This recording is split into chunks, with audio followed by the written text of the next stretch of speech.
UN secretary general উনি জানিয়েছেন যে ওনার সাথে ইলেকশন নিয়ে কথা হয়, রোহিঙ্গা ক্রাইসিস নিয়ে কথা হয়, গ্লোবাল যে ট্রেডের কিছু ট্যারিফের যে প্রোটেকশনিজম সেগুলো নিয়ে কথা হয়। উনি ইউএন সেক্রেটারি জেনারেলের সাপোর্ট চেয়েছেন আগামী ইলেকশন ফেব্রুয়ারি প্রথমার্ধে যে জেনারেল ইলেকশন হচ্ছে সেই বিষয়ে, এবং সেক্রেটারি জেনারেল অকুণ্ঠ চিত্তে জানিয়েছেন যে তারা বাংলাদেশের এই ডেমোক্রেটিক যে ট্রানজিশনে ফুললি তারা সাপোর্ট করছেন এবং সলিডারিটি ঘোষণা করেছেন। সিমিলারলি তারা রিফর্মের ক্ষেত্রেও তারা ফুললি সাপোর্ট এবং সিমিলারি সলিডারিটি ঘোষণা করছেন যে এই রিফর্মটা ইন্টারিম গভর্নমেন্ট নিয়েছে এবং সামনের দিনগুলোতে ইলেকশনের আগে যে কাজগুলো ওনারা করবেন সেটার সাথে উনি অকুণ্ঠ চিত্তে তার সাপোর্টটা জানিয়েছেন। আর এরপরে আর রোহিঙ্গা ক্রাইসিস নিয়েও আলাপ হয়েছে এবং রোহিঙ্গার বিষয়েও উনি তাদের রোহিঙ্গা যে আগামীকাল একটা অনুষ্ঠান, আপনি জানেন ইন্টারন্যাশনাল হাই লেভেল একটা কনফারেন্স হচ্ছে, সেই কনফারেন্সের বিষয়ে রোহিঙ্গাদের একটা ক্রাইসিসের রোহিঙ্গা ক্রাইসিসকে যে রিজলভ করার জন্য এবং তাদের জন্য তারা যে বাংলাদেশে মোর দেন এ মিলিয়ন রোহিঙ্গা যারা বিভিন্ন শেল্টারে আছে, ক্যাম্পে আছে, তাদের জন্য উনি পূর্ণ সমর্থন এবং পূর্ণ সলিডারিটি জানিয়েছেন। এরপরে চিফ অ্যাডভাইজারের সাথে অনেকগুলো মিটিং হয়েছে। প্রথমে মিটিং হয়েছে ফিলিপো গ্র্যান্ডি হচ্ছে ইউএনএইচসিআর এর বর্তমান প্রধান। তারপরে ক্যাথরিন রাসেল হচ্ছে ইউনিসেফের প্রধান। তারপরে ছিল জুলি বিশপ হচ্ছে মায়ানমার, ইউএন এর মায়ানমার বিষয়ক উনি অ্যাম্বাসাডার। আর Julie Bishop former acting prime minister of Australia. আর ছিল রবাব ফাতেমা, উনি আন্ডার সেক্রেটারি জেনারেল।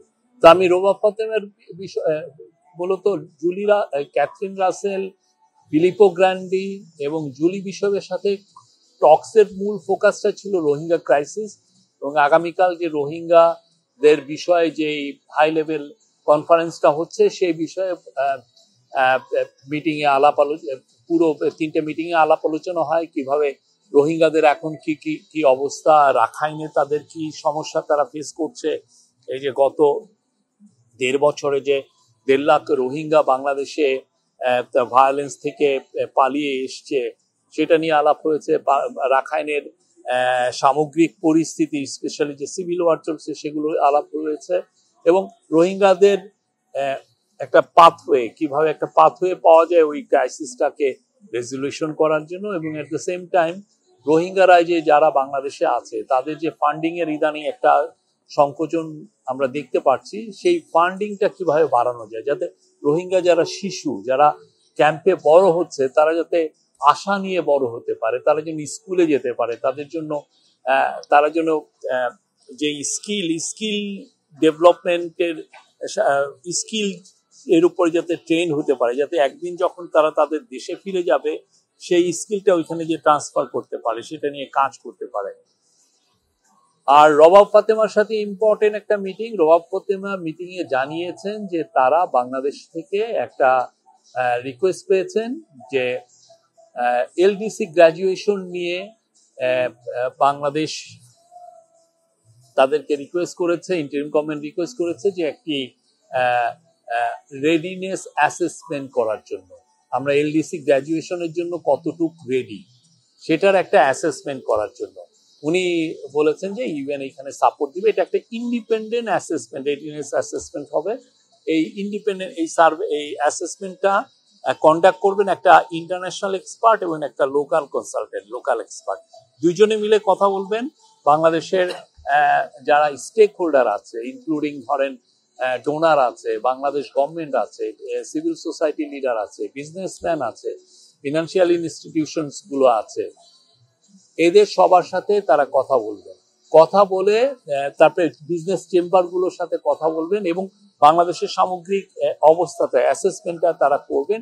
করলে তার উপরে এই ভিত্তি করে হয়তো বা পুরো বাংলাদেশের এখন কি অবস্থা, এটা এলডিসি গ্র্যাজুয়েশনের জন্য কতটুকু প্রিপার্ড, আদৌ প্রিপার্ড কিনা সেটা, রবাব ফাতেমা জানিয়েছেন যে বাংলাদেশের বিষয়ে তাদের যে ডেটাটা আছে সেটা 2 বছরের পুরনো, কিন্তু আপনি জানেন গত 2 বছর অনেকগুলো ঘটনা ঘটেছে। হ্যাঁ, সেই ঘটনার আলোকে উনিও মনে করছেন যে এই ইন্ডিপেন্ডেন্ট রেডিনেস অ্যাসেসমেন্টটা খুবই ইম্পর্টেন্ট। এটা বাংলাদেশের বিষয়ে তাদেরকে সবাইকে একটা ইনফর্ম একটা ডিসিশন নিতে সবাইকে হেল্প করবে। এবং রবাব ফাতেমার এই চিফ অ্যাডভাইজার এটাকে ওয়েলকাম জানিয়েছেন এবং উনি বলেছেন যে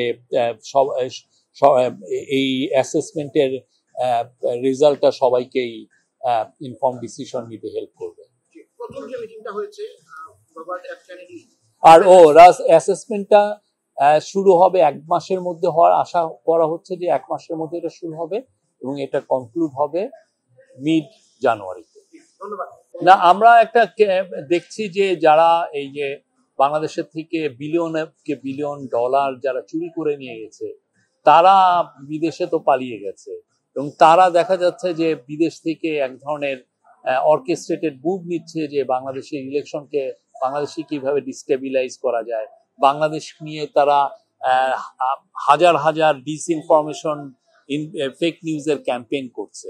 তো ফলে এক ধরনের আমরা দেখছি যে পতিত স্বৈরাচার তার দোসরগুলো এবং তাদের সাথে অ্যালাইড যারা ইন্টারন্যাশনাল ফোর্সেস আছে তারা মিলে একটা মানে খুবই ওয়েল অর্কেস্ট্রেটেড মুভ, যে এই ইলেকশনটাকে কিভাবে বানচাল করা যায়, এই ইলেকশনকে কিভাবে প্রশ্নবিদ্ধ করা যায়, এরকম একটা আমরা মুভ দেখছি।